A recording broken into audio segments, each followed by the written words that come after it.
Heyers, welcome to episode 15 of the ZedKraze show, wrapping up the week in gaming news live stream to you on Twitch right now, or perhaps in the future, but in the past via the archive section of Twitch, or later on, a couple of days later usually, archived on YouTube as well. We are going to be wrapping up the week in gaming news like we do every week, so let's get straight into it. Let's not babble, let's not waffle. Is babble the right word for it? Yeah, I think it is. Anyway, let's move on. Final Fantasy 15 is what we're starting off with. There's an update coming in December, and it will allow characters to be swapped during combat. So when we're talking characters, we're talking Noctis, Prompto, Ignis, and Gladio. And I only know this because, I read it, I haven't actually played Final Fantasy 15 yet. I'm considering getting it on PC when it comes out next year. That's supposed to include all the DLC, including the multiplayer DLC, I think. So yeah, I'm guessing that's going to be the Ultimate Edition. I mean, I was pretty getting tempted by it when it was getting quite cheap on PlayStation 4, but then when they announced the PC version, it was like, okay, I think I'll go with PC if I am going to give it a go. Because, I've had a pretty rocky history with Final Fantasy. I liked Final Fantasy 7, even though I never got past the first disc back on PlayStation 1 days. I had, I think, Final Fantasy 10, but never played it. And yeah, I've just generally not really gone into it because it has a turn-based sort of fighting systems that I don't like. But I have played some demos of Final Fantasy 15, and it's pretty much basically action-based sort of combat. So I think if there's a Final Fantasy that's going to maybe rope me in, it's the boy band going on a road trip with its action-based combat. So I think Final Fantasy 15 could be worth a go on PC eventually, and now it sounds like there's going to be more options such as swapping characters. I don't know what the benefits are going to be with that. Who knows? Also keep in mind that there's a mobile version coming to the old mobile phones soon. It's basically exactly the same game.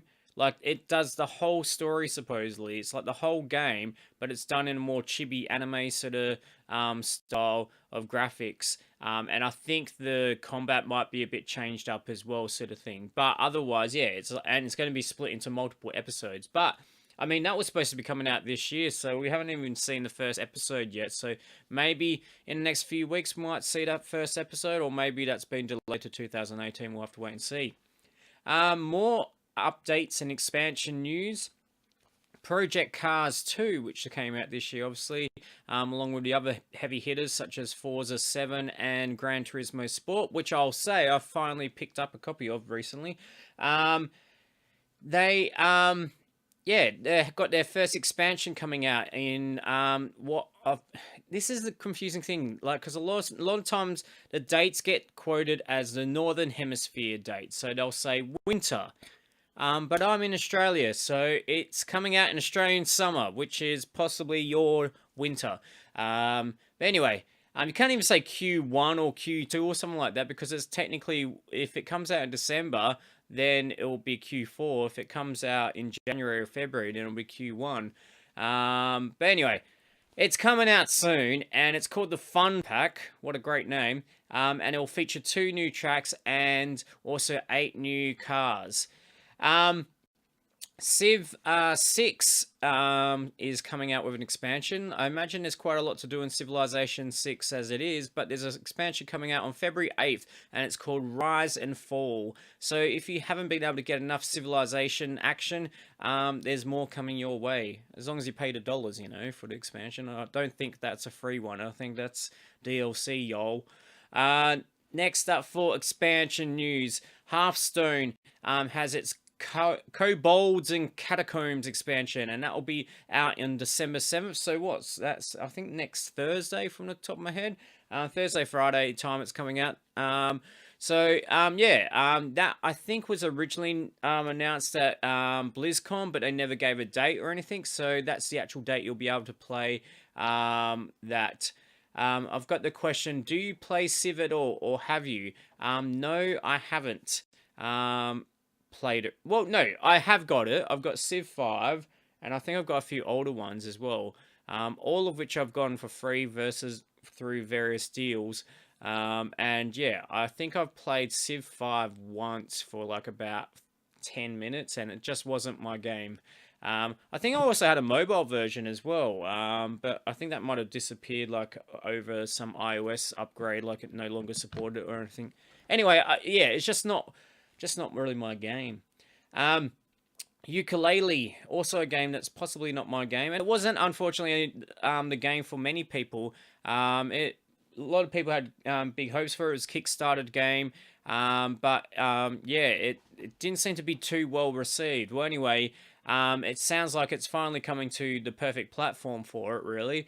It's coming to Switch, and it's coming on December 14th. It was originally actually promised in the Kickstarter, supposedly, for Wii U. So another kick in the face for Wii U owners, really. But yeah, all I can say as a person who has a Wii U with one game on it and a lot of dust, you're just gonna have to bite the bullet and get a Switch. Like it's painful, it's expensive, but it's totally worth it. Like I'm so obsessed with Switch now, and now I'm actually thinking with games like this, for example, when I'm looking at games, pretty much before for me personally, it was like, if it's a game that's available on PC, I'll get it on PC. If it's a PlayStation 4 exclusive, then I'll get it on PlayStation 4. But this is, yeah, now it's a bit different now I've got my Switch. I'm constantly thinking about now, oh, what games would be good on the Switch to take on the go and that? What would really suit the Switch and that? And there's quite a lot of games, you know. A lot of, 2D platformers and stuff like that. So, yeah, I think the Switch has a bright future for certain types of games. And now I'm really going to be thinking, when things come out multi-platform, do I want it on PC or do I want it on Switch? I'm not even going to be considering the PlayStation 4 other than for PlayStation 4 exclusives. And of course, I don't have an Xbox One, so definitely not going to be considering that. Next up, Adventure Powers. Speaking of 2D platformers, which is partly developed in my own country, Australia.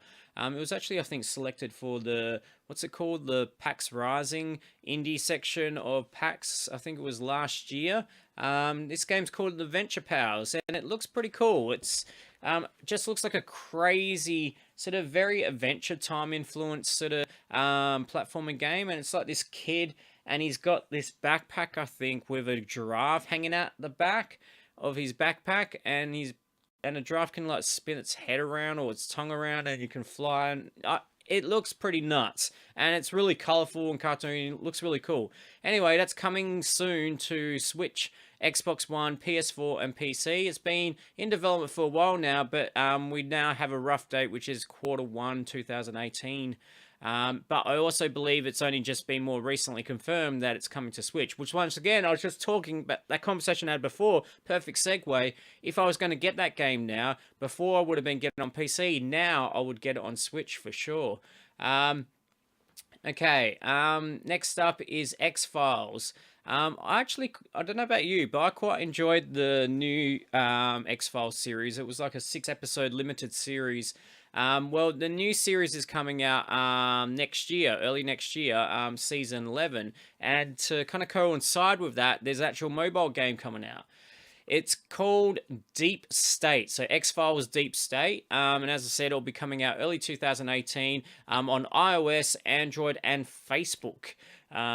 So yeah, I guess a big hitter for Facebook in a way, but I don't know, I saw it, there's a 20-second trailer, which is kind of not giving it much credit, really, if you're only going to give it 20 seconds, I saw, and yeah, it doesn't look too crash hot, and it's free to play, I believe, with in-app purchases, so yeah, I mean, how do you work in-app purchases into like a detective game and that? I don't know, to get clues perhaps? I don't know, we'll have to see. But hey, if it's free to download, I'll download it on my phone and check it out, no doubt. And I'm looking forward to that season 11 of X-Files for sure. Destiny 2, a game that, has been having a bit of a rocky time. I've really been keeping up with it because if you've watched my stream of the beta earlier in the year, you would tell... You'd know how much I disliked Destiny 2, especially because it was basically not much different to Destiny 1, and I didn't really get into Destiny 1 either.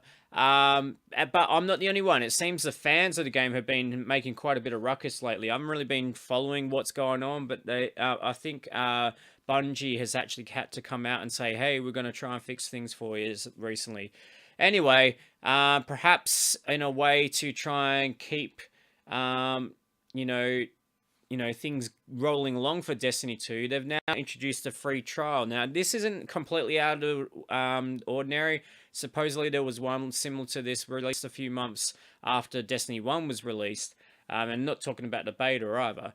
Anyway, the trial includes campaign missions and adventures based on the European Dead Zone and the Moon Titan locations.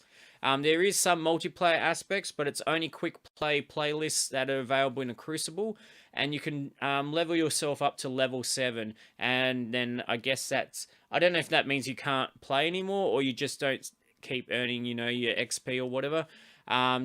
But yeah, your progress will carry on to the full game if you do decide to purchase the full game after that, which is a good thing. I think that's one of the things that killed it, Destiny 1 for me. I played through the beta on PlayStation 4.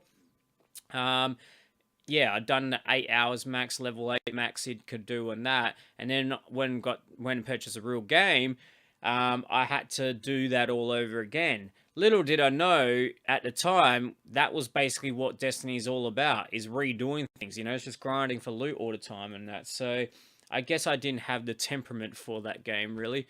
But at least this allows you to continue on your journeys if you do decide to do so. Next up is PlayerUnknown's Battlegrounds, which, we do talk about it each week, so we might as well just have a PlayerUnknown's Battlegrounds segment. But this is actually quite a big week for PlayerUnknown's Battlegrounds news. Now, the first bit of news is that the first gameplay footage of the desert map, which you may know that there's 2 extra maps being developed right now for PlayerUnknown's Battlegrounds, and still hasn't been released. They've been talking about it for about 6 months at least, I'd say. So there's a desert map, and there's also, I thought there was a snow map, but latest I heard was something like on an island, but I guess it could be snowing on an island or something like that. I keep getting asked about Coop. I thought in a chat it was saying co-op, but it's actually saying Coop. Yes, that is, it's Cooper, Agent Cooper from Twin Peaks. I'm trying to put him into everything now, so there he is. It's Coop. It's damn fine coffee.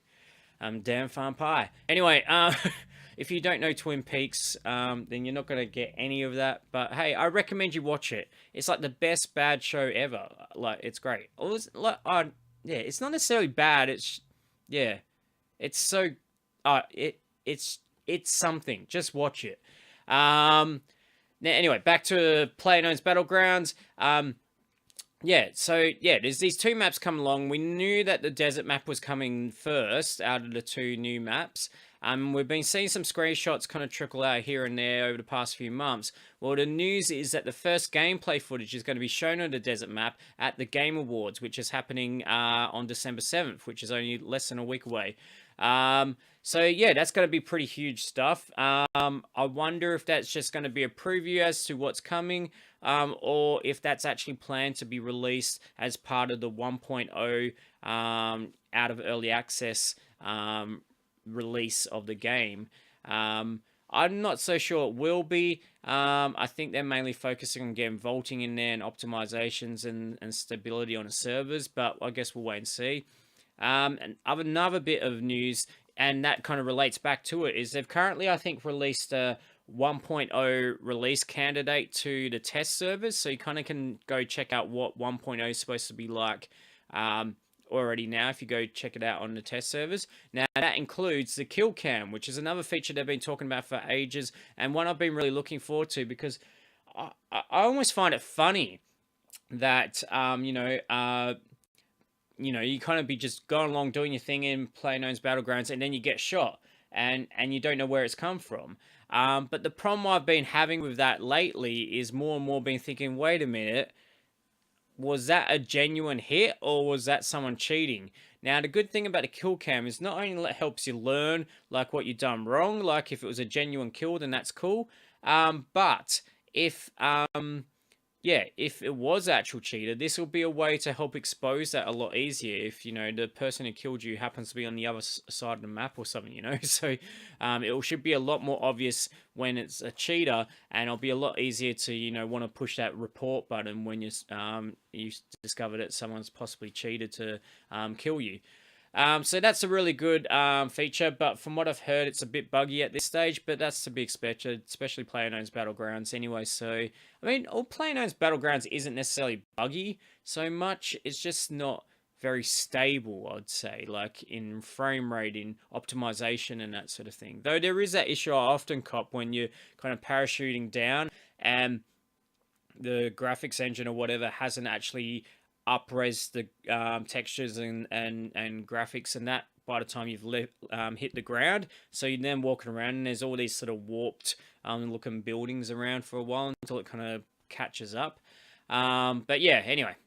Now the final bit of news, which is been something rumored for about the past week, I'd say. I don't think we talked about it on last week's show, but there's not one, but 2 mobile versions of PlayerUnknown's Battlegrounds coming out in China. It's going to be by the company Tencent, which is a huge, massive company. And they've got 2 of their studios working on a different version of PlayerUnknown's Battlegrounds each.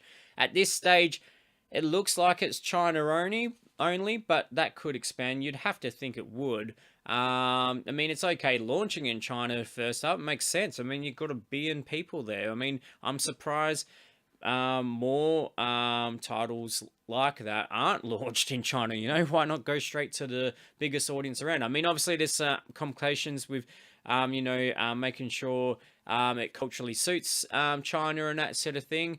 But yeah, so this is Tencent releasing 2 different pub games. Now, I don't know why 2. They seem to be slightly different. It's hard to know too much information right now because it's all in Chinese. Obviously, I can't read Chinese. But there's 2 different trailers. One kind of looks like almost basically exactly the same as the PC version of PlayerUnknown's Battlegrounds, while the other one looks kind of similar, but it also seems to have like these naval battles going on, and I almost wonder if it's more like an adventure game or something. Now, why is Tencent doing it? Well, they're actually releasing PlayerUnknown's Battlegrounds into China. They're doing the localization of it all. So it makes sense that they're the ones handling the mobile version. I really do hope it comes to Western countries like Australia and that, because, yeah, I'd love to have pub on my phone. There is other games already, clones already out there on mobile phones that are doing this sort of battle royale mode. I haven't actually tried any out yet. I was hoping that a PlayerUnknown's Battlegrounds might come out if the rumors were going to be true. And now that it has been announced, I think I might just hold off and wait and see if they do release a Western version. That said, we don't even know when the China version's coming out yet. But from what I can gather from what I was trying to decipher from the websites I was looking at that were in Chinese, they might be free-to-play games, which is not a far stretch to think for a mobile game, because they had these sort of images of like stacks of coins and like different values underneath them. So it very much looked like what would be like an in-app purchase sort of scenario, so where you buy currency in that. So yeah, that's okay as long as it's not a pay-to-win scenario, just like it is for the PC version where it's just for cosmetics. But we'll have to wait and see. And yeah, as for what platforms it's coming for, I think it's both Android and iOS, because on one website for one of the versions of the game, look like they've given away like an LG phone or something, I think it was. While on the other site, they have a character holding a phone with like PlayerUnknown's Battlegrounds on the phone, and it's got probably the most hideous decision of all time by Apple, the notch.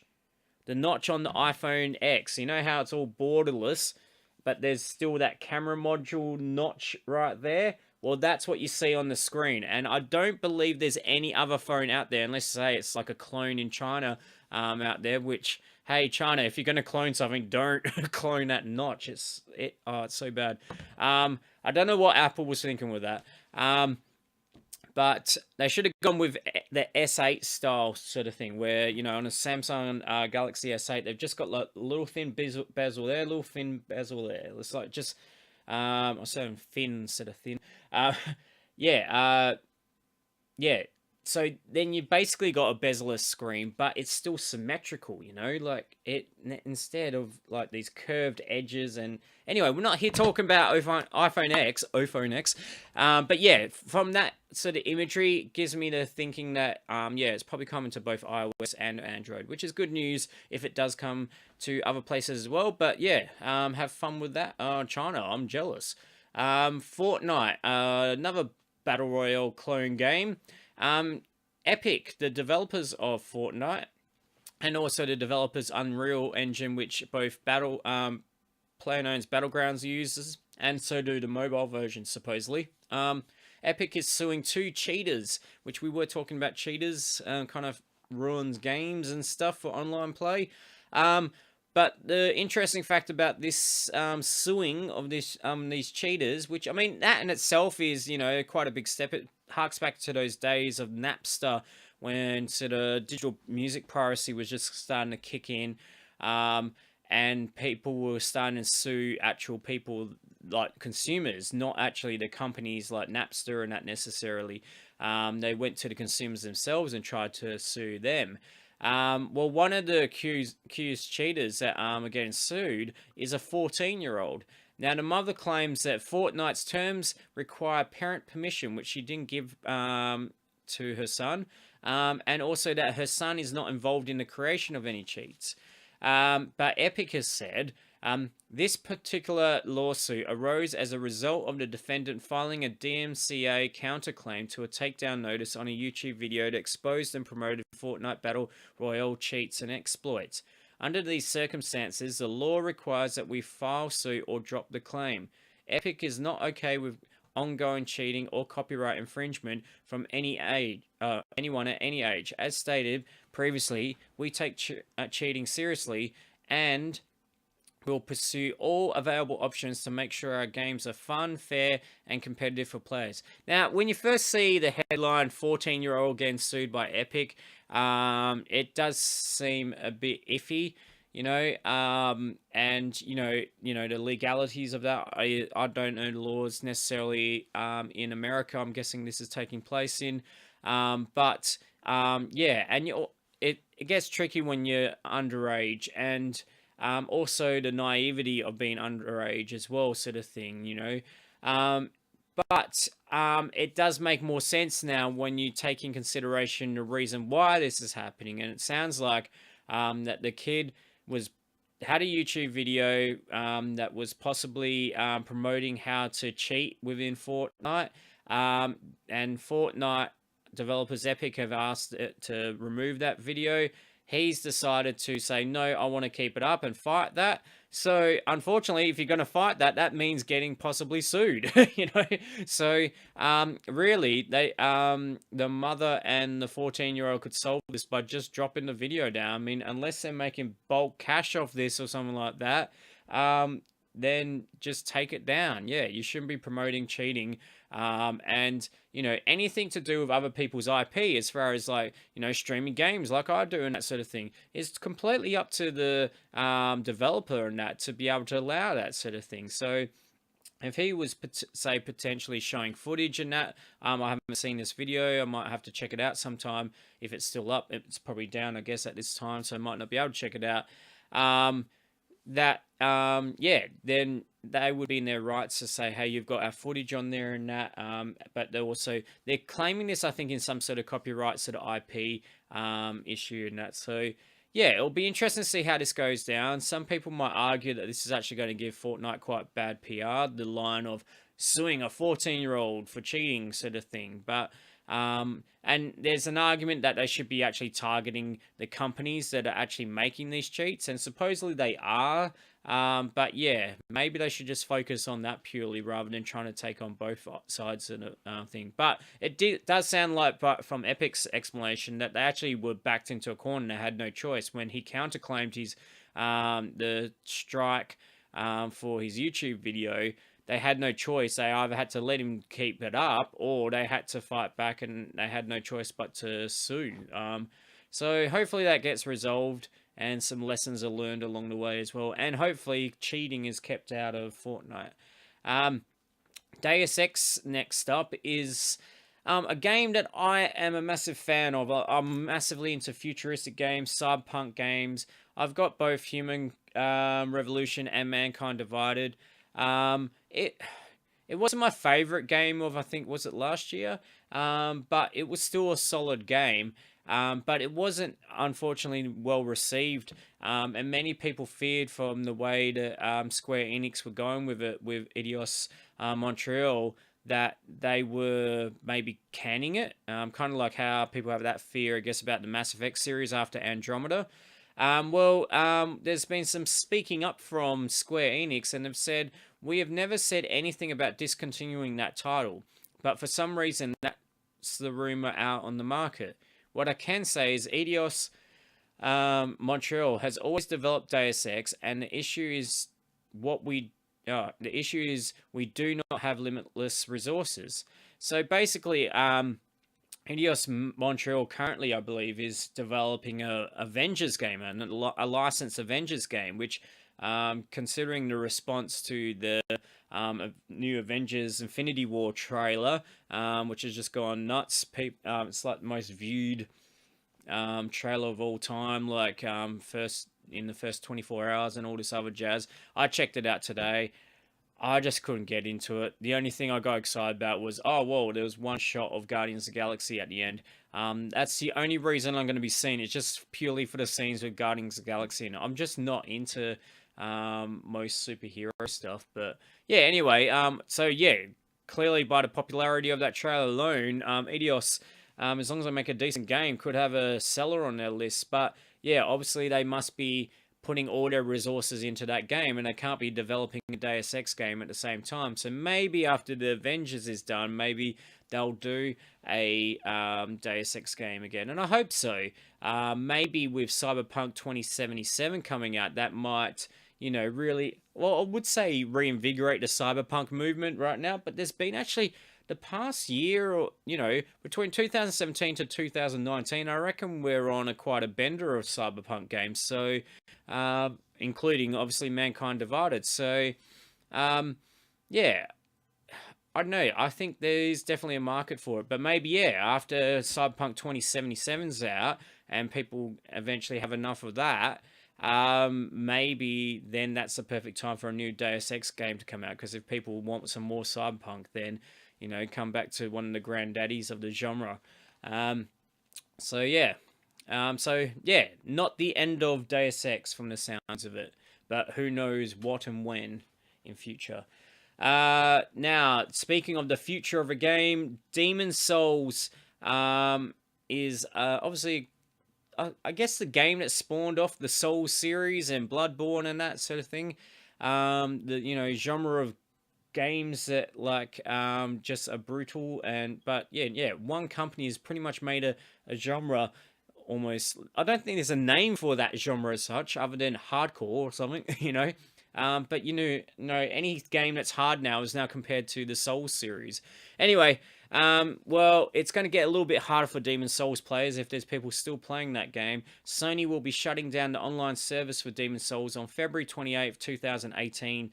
You'll still be able to play the game, but you won't be with the assistance of online players, which I must admit, I don't think I've ever experienced that.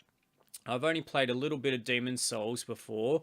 I've played a decent amount of Bloodborne, but yeah, I haven't actually really had that person coming in helping with boss battles or anything like that before. So yeah, I guess a bit of a sad day for Souls fans, but I guess it makes sense, it's quite an old game now, and it doesn't stop you from playing, so that's a good thing. I mean, unlike online only games where as soon as a server's down, that's the end of your game. That's kind of one of the bad things about those sort of games, but Demon's Souls, not that bad a deal losing the online. Speaking of PlayStation exclusive games like Bloodborne, but not Bloodborne, PlayStation Plus. That was a really bad segue, wasn't it? I was really stretching it there.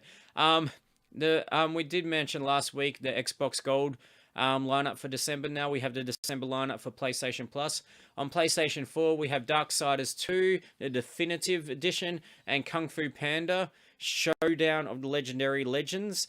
On PlayStation 3, we have the Siberia Collection and also X-Blaze Lost Memories. PlayStation Vita, we have Forma 8, which is a cross-buy for PlayStation 4, so you can obviously play that on PlayStation 4 as well as Wanted Corp. And lately they've been doing these bonuses, and one of the bonuses is That's You, a Playlink title, which they're giving that away everywhere. That's nothing. Like I think I've purchased 2 games now, GT Sport and also not Skyrim VR. There was another PlayStation game. Oh, Uncharted Lost Legacy. Both came with free copies of That's You. So they might as well just make it a free-to-play game. I don't know why they keep trying to give it away, like as if it's a giveaway, when it clearly is a free game, even though I think the actual retail on it might be around $50 or something. But one good bonus that they're including that, and would be the one I'd be quite keen on out of this collection of PlayStation Plus games, though unfortunately I don't have PlayStation Plus anymore, is Until Dawn, Rush of Blood. It's a PSVR game, which I think is about the second or third VR game this year that they've actually included into PlayStation Plus. And I think that's a good sign. I think that's actually, I think that's the future of PlayStation VR, really, in many ways. I mean, Vive has the Vive Port subscription service.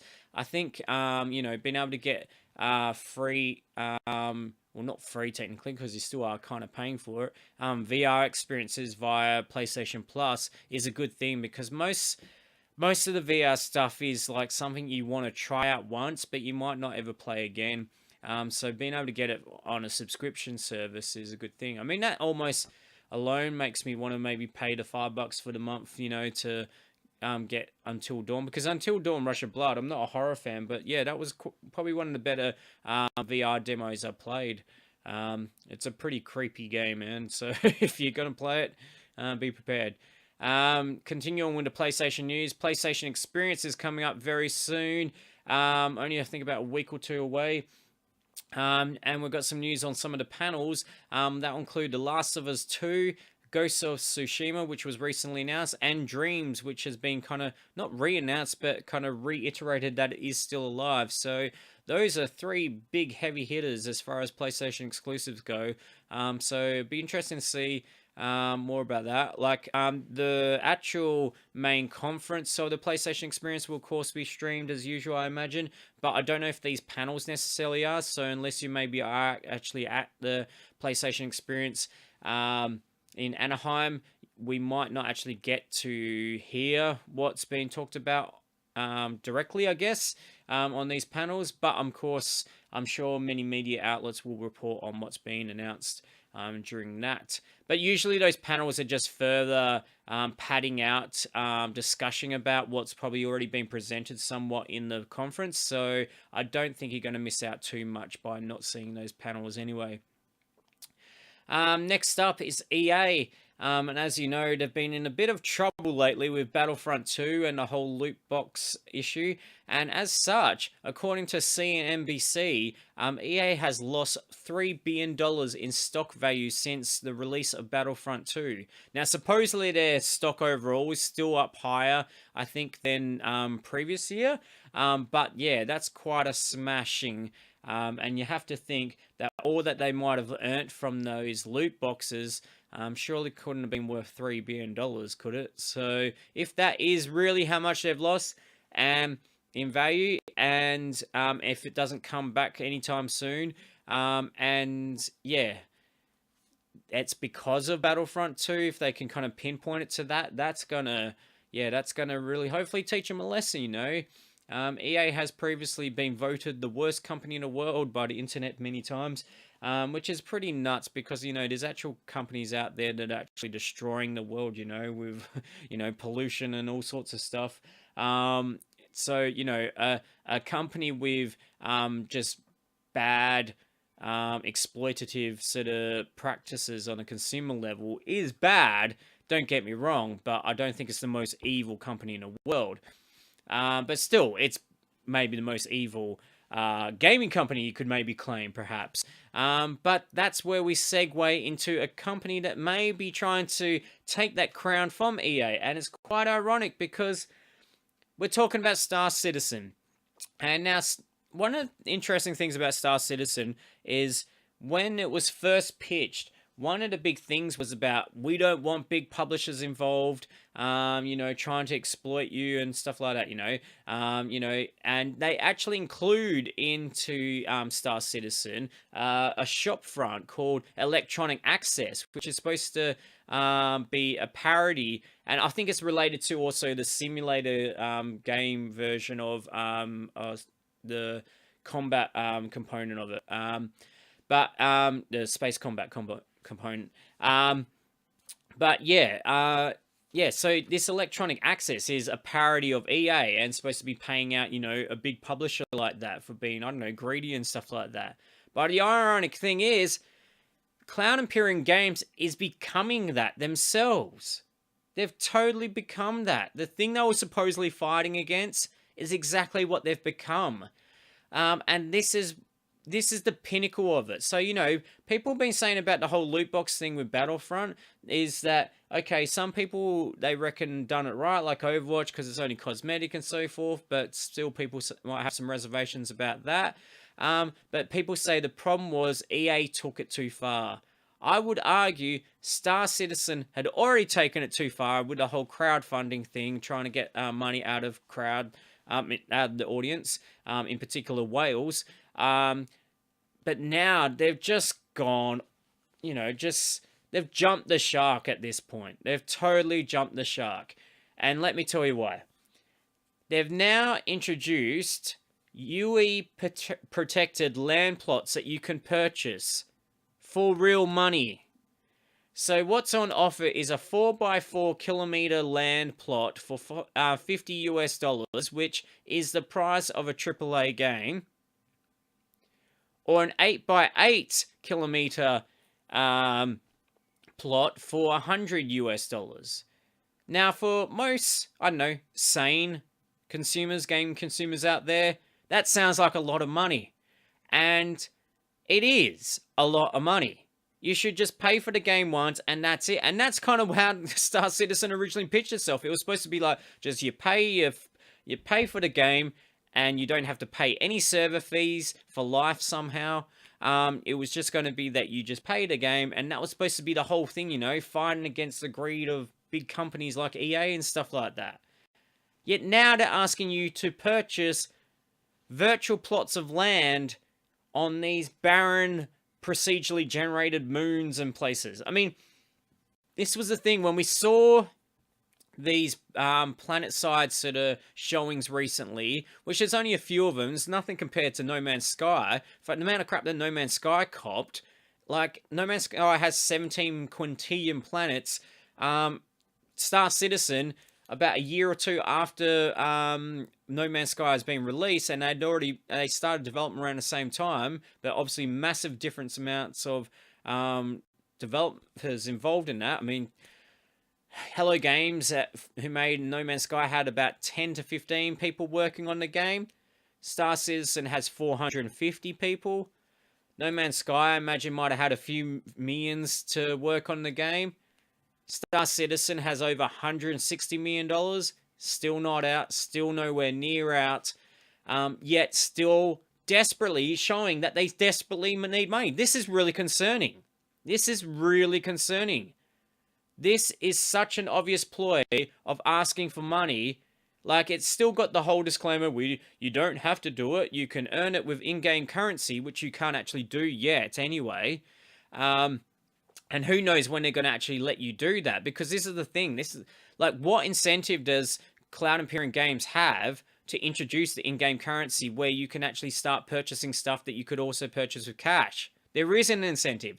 The longer you drag it out, the more money you can keep getting off people because you can't purchase that stuff yet. So there's an incentive to actually, in some ways, never release it because you've got certain people in the community that will just keep throwing money at you even though you haven't actually delivered yet. Anyway, so, yeah, it's just such an obvious cash grab sort of ploy. And it's a really worrying sign that even with $160 million plus, it's more than that. I think it's getting close to $170 million. Even though the original pitch was that they needed about 22 to 24 million to be fully funded. So they've got about 6 to 7 times what they originally said they needed to fully fund the game. And that's somehow still not enough because they've got these desperate ploys for more money. It's just crazy. I mean, this does not even exist in the game yet. So, I mean, going back to what I was going to say before, is we recently did see a couple of procedurally generated moons, and it was kind of like, well, wow, like, really? Like, it wasn't that impressive. Like, people got quite impressed by the procedurally generated sort of cities and that, but they weren't that impressive because if you actually pay close attention to them, they were actually, the components of them were quite repeating over after a while. Like, at first you're like, oh, wow, this actually looks quite cool. And then you realize it looks large, but it's a large lot of the same thing, just repeated in different combinations to make it look like it's fleshed out, but it wasn't. So it was a bit of an illusion that it gave you scale, no doubt. It did scale awesomely, but it was a repetitive scale, and repetitiveness isn't interesting.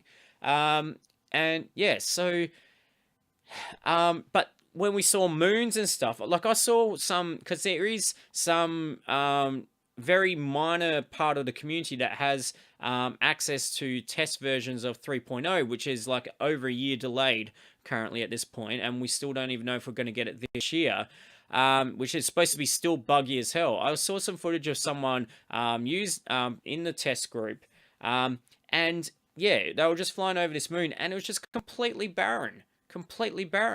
And now I'm wondering, is it one, because they haven't, that aren't able to fill that out properly, it's just too much space to fill out, or is it two, did they know right from the start that they were going to just sell all that land off? They're arguing that, oh, don't worry about missing out because there's plenty to sell. Like, this has turned into a real estate game now. Before it was like a car sale, like a car sales yard. Now it's a real estate place where they're trying to get money off you to buy virtual land. I mean, the only game I can think of, and it's not really a game, that kind of did this sort of thing before, I think was Second Life. I think you could purchase with real money actual plots of land in Second Life. I mean, it made a bit more contextual sense in that because that was like not so much a game, it was just more like a digital social network sort of thing where you're kind of living in this game, or this world, this virtual world. And I guess in some ways that's what Star Citizen is trying to achieve as well, that it wants you to live in it. But man, this has just gone absolutely pathetic at this point. Like, it's got to the point where I was really like just thinking, look, I'm just gonna ride my money out here, Like, I paid for a decent price package, more than I've probably spent on any game before. Nothing, but yeah, definitely more than your average game. And I thought, yeah, I'll just wait and wait for this game, and eventually, hopefully, I get something out of it, But I think this latest ploy, such an obvious cash grab, such an obvious sign of desperation, such an obvious sign that things are going badly and they don't know how to, they just keep digging that hole deeper.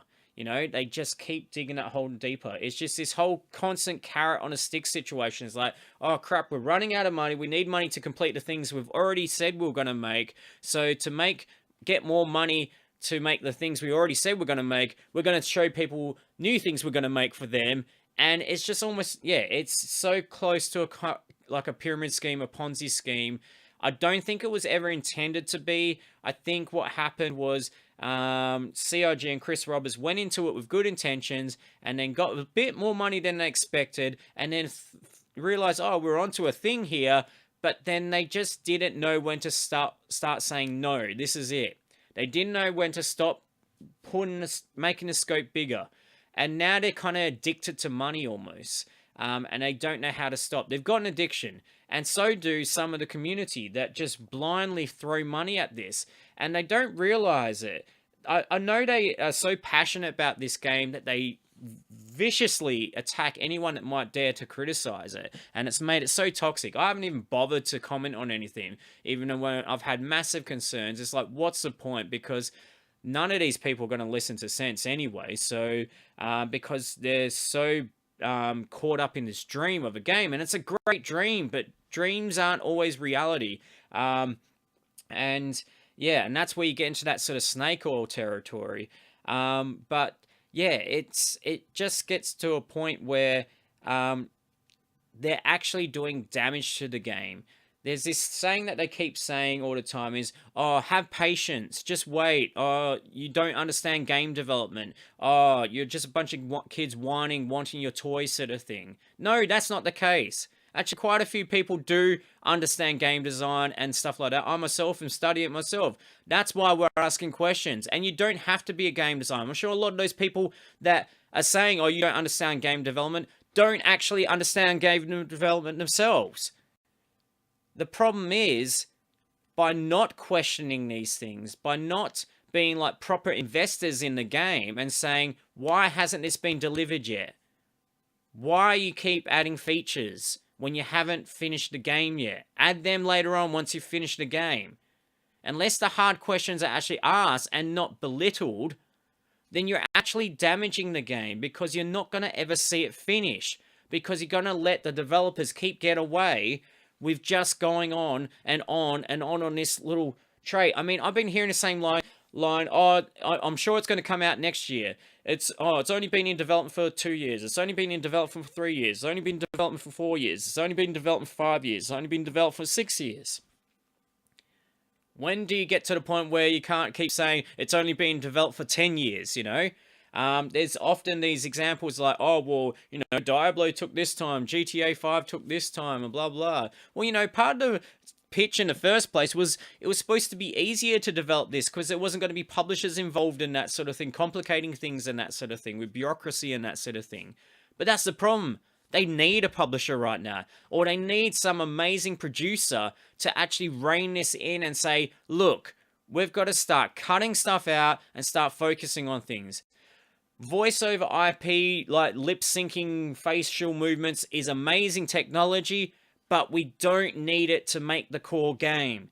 Let's get the core game done first, and then we can look at fancy features like that. But instead, those are those carrots that keep getting put in front of those dedicated followers to throw money at this game because they get amazed by this amazing technology, which may be vaporware for all we know. I mean, to me, when I saw that voiceover IP thing, all I could think about is, isn't that going to make it even more hectic as far as the amount of data being transferred over networks to try and have, you know, it's just, we're supposed to have hundreds, if not thousands, of ships and instances of players in that in the same sequence with all these super complex ships and that, but they're also going to all have facial tracking going on and all these other things happening. Like, you know, there's progressions in technology, or there's just, as I said, jumping the shark. And it's just gone so ridiculous now that I myself am probably, you know, I have to start considering, wait, is this worth it? Is it time to start asking for my money back? I don't want to. I want the game. I want the game to be successful. But it seems that CIG are doing everything in their power to make it not happen, you know? And unfortunately, there's going to be a lot of people that are going to be really disappointed. They're either going to be disappointed in the final product because, you know, the people that viciously defend this game often say, oh, don't want some trashy game like Mass Effect Andromeda that had bugs and all this other stuff. Who's to say that when Star Citizen does finally get finished, that's not going to have bugs? You're assuming that just because it's taking longer to make and more money to make, that it's not going to have bugs. It's clearly at this stage going to have lots of bugs because we still are 5 to 6 years on, $116+ million on, still got a buggy mess of a tech demo, you know? Like, they still can't release it to the public who have paid to test the alpha of it. You know, that was the whole point. You were supposed to be, this shouldn't be going out to a select group. Everyone who is a backer paid to have access to that straight away. So you either release it to the whole group or you don't release it to anyone at all. It's defeating the purpose of alpha testing if all the players don't get to actually do that alpha testing. But they can't because they know it's buggy as hell. And they've released a second wave of backers being able to try it out. But conveniently, it was timed just before their anniversary sale where they try and sell a whole bunch of new ships, half of which will not have been created yet. They're just pictures. They're just concept images. It's just absolutely nuts. I mean, I did see a graph recently, and whether or not it's accurate or not, I'm not sure. But if it is true, it showed the sort of crowdfunding over the years of Star Citizen, and this year, at this stage, seems to have earned less money than all of the other previous years, pretty much. So that's probably a sign that the curve, we've already hit that peak of the funding, which makes sense. This is supposed to be a niche game. It was supposed to be for hardcore simulator fans, really, Space Sim fans and that. Yet they've already got 2 million players. I don't know how many more Space Sim fans there are out there that can understand. I mean, I can't understand it. There's like 20, 30 different pieces of controls on your keyboard to actually just fly a ship. It's not like No Man's Sky, where you got nice arcade controls where it's easy just to fly around. Anyone could give that a go. This is not a game aimed at everyone. It's quite a niche audience, really. Yet they've already got 2 million backers. I feel like that's the peak audience already. So I can only see that funding curve going down. And it should be at this time, because at this point, not only have they probably reached kind of peak audience, a lot of people probably already have what they want, and they want to be earning it in-game from now on, and expect to not have to pay any more money, because I certainly ain't paying any more money. There's some great-looking ships that come out. I will admit that. They're great designs, but I ain't paying any more money for it. I've already paid for the game. I now want to earn money in the game to earn those ships myself. That's the game. That's the point of the game. That's the point of paying for the game in the first place. I didn't pay for the game to then pay for more ships. At some point, I think more and more people, every year, as I said, it's only been 5 years in development, starts getting a bit old. And it's like, actually, I think more and more people start criticizing stuff. And this is an interesting thing. I did put this bit at the end of this ZedKraze show because I knew I was going to talk about this for a while, because this is probably the worst thing I've seen CIG do, is this land plot thing. And it's just, yeah, it's totally jumped the shark. But yeah, I was looking at some comments on the Star Citizen Facebook page, and the usual sort of people that are defending, no matter what you say, if someone even dare suggests a negative thing or questions CIG, a whole bunch of them come out and they defend it and say, oh, you're an idiot, you're a baby, and call your names and all sorts of stuff, and can't have an adult conversation or a rational, logical conversation about the problems that this may be causing. But I saw this one comment saying, everyone's complaining about this. Now, I hate using the term everyone because you cannot represent everyone. But what they mean is a lot of people are complaining about this latest cash grab, shall we say. The people there were saying, no, they're not complaining it. But the problem is, those people are living in this Star Citizen bubble where they're living on the forums of the Star Citizen website and so forth. But the thing is, I've gone to a few different websites, different sort of major gaming news websites. They've reported on this. And most of them have been very balanced and not being critical of it, which I think is a bit detrimental to the future of PC gaming, to be honest, because I think this has to be really analysed properly by some major outlets, what's going on here, because not many other companies would get away with it. This was EA doing it. If the name EA was on this, there'd be all hell broke loose. But because it's Star Citizen, and because it's kind of under this niche sort of banner, I don't think as many people understand what really is going on here. On those sites, regardless of whether the article even dared criticize it at all, question it at all, sort of thing, you should have seen the comments. It was just comment after comment after comment. Probably hundreds of comments I saw, and they were almost all collectively saying, this is dodgy, this is a scam, can't believe people are still paying money for this, this is never going to come out. It was just one thing after another.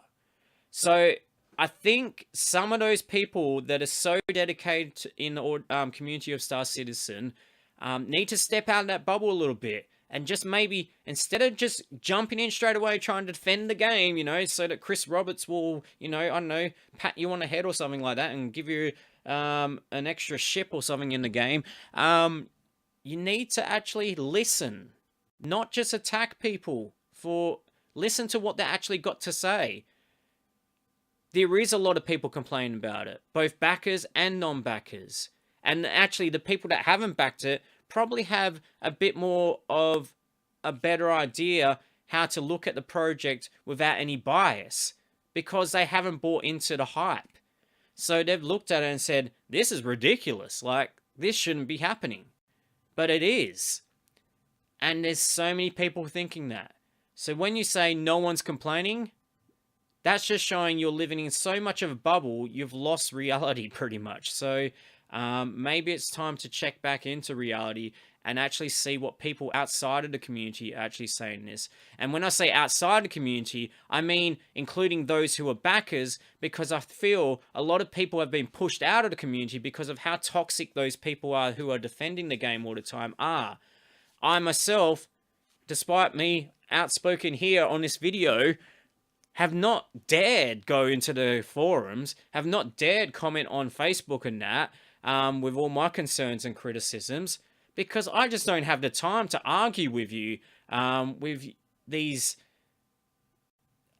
answers that are coming back that are not even attached to reality, like, half the time. Like, I'm really concerned almost for the mental health of some of the people that are involved in it, and that's what really concerns me, is that I feel like CIG are almost preying. I mean, there's a term in, like, the sort of free-to-play microtransaction world, which is whales, and what it is that game designers of free-to-play games know that 95% roughly, or 90% of players that play a free-to-play game are not going to give you any money, or might going to give you $1.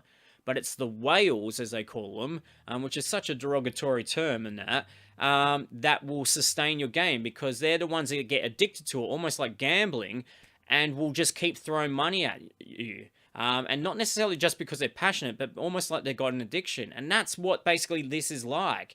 And it feels like CIG are really starting to exploit, if they weren't already for the past few years, their whales, if you will. And I feel sorry for them. Like, it sucks. Like, I know this sounds like an amazing game. It sounds like a dream. It sounds like the best damn space sim ever. But if it never comes out, if it never delivers on those purchases, if it keeps asking you for hundreds, if not thousands of dollars every year, it's not worth it. And that's the point I'm almost getting to now. It's like, I know I've already paid my money, and I'm owed quite a bit for those sort of backings, There's some features I don't know if I'm even going to get. Like, I'm supposed to get a box copy at some point of this game. Like, I don't know when I'm going to get that box copy. I haven't gotten it in 5 years, and I don't know if I'm going to get it in another 5 years. But yeah, it's just, as I said, it's jumped the shark at this point, and surely someone in the organization must have said, hey, you know what? This might make us look bad. And what could actually cause you to say, okay, we're already copying a lot of crap as it is, about our ways of how we're funding this game. Maybe we shouldn't do this. The only reason could be is that they're in trouble, financial trouble. And yeah, who knows how much longer this is going to go for. I don't know. Yeah, I hope something gets sorted soon. I think the best bet is get an awesome producer in there, and Chris doesn't have any say in it from now on, basically, and it's just like, this is how it's done. Because this has happened before, supposedly, like with Privateer, a company had to come in and basically take over from the game and kick Chris Roberts basically out to get the game finished. And this seems like a repeat of history here. And yeah, I can understand. It's like, I can understand where Chris would be coming from. He wants to make the best game ever, that's great, but you can do that if you want, but do it on your own money, not other people's money. That's just exploiting people otherwise. If you want to take that risk to make the best game ever, then you do it yourself. Don't take other people's money for a ride along the way. So yeah, on that somber note, yeah, that's it for the ZedKraze show for tonight. Now, what's coming up for the ZedKraze stream in the coming week? Well, this weekend is the Ludum Dare Game Dev Jam, which happens every few months. Thousands of game developers develop a game over 48 to 72 hours based on a theme, which will be announced in about, well, I don't know, about 12 hours time. And yeah, about 3,000 games seem to come out of it each time, of these prototype games and that sort of thing. I'm going to be participating like I have in the past few game dev things. I might have the confidence perhaps to stream on Sunday night at 7 p.m. Australian Western Time my game dev. It'll depend on where I'm at and depend on if it's in any way going to be entertaining. It probably won't be. So if it isn't, I might actually take a break and get back into some Zelda, or there's a free trial of Elder Scrolls Online currently for the weekend, so I've been meaning to try that out for ages, so I wouldn't mind trying out the free trial. So I might stream one of those things this Sunday. And then next week, we will be all Ludum Dare as far as the theme of the week. Both on Wednesday and the following Sunday, we'll be playing other people's Ludum Dare games, which we've done that before, and it's been a nuts stream. Like, it's just been playing a different game every 5 minutes. It's really intense. It's very long, but yeah, it's pretty fun trying out all these people's game ideas over a few hours and that sort of thing. So that's what we'll be doing. It's pretty much going to be a Ludum Dare themed week for the next week or so. And of course, the ZedKraze show will be on Friday, 7 p.m. Australian Western Standard Time, and my usual stream times are getting back to normal again. No more Wednesday mornings. We're all 7 p.m. Australian Western Standard Time on Wednesdays, Fridays, and Sundays for our streams. Anyways, I hope you've enjoyed the ZedKraze show for tonight. As per usual, feel free to follow and subscribe and all that jazz. Until next time, check ya.